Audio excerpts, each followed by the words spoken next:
Welcome to Burlap Teachers. Enjoy the video.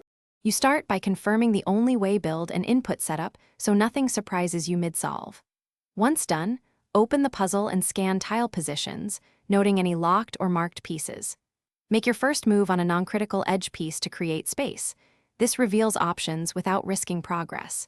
You need to think 2 moves ahead because chain reactions matter. As you act, mentally label target slots and a temporary holding zone to shuttle tiles effectively. Now you shift into the complex middle.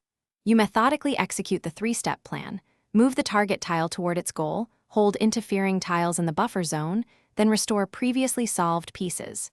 You do this because preserving solved groups reduces rework. Once a group is stable, avoid moves that break its parity. Make small corrective sequences and watch patterns. If a swap creates a loop, reverse immediately and try a different buffer placement. Keep count of free spaces. You complete the puzzle by aligning final rows and corners with minimal swaps, focusing on corners first because they anchor the layout.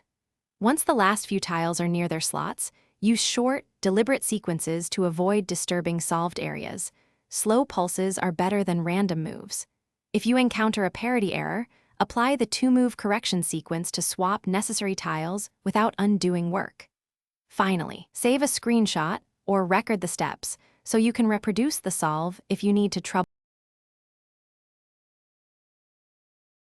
Thanks for watching. Consider subscribing if this video helped you.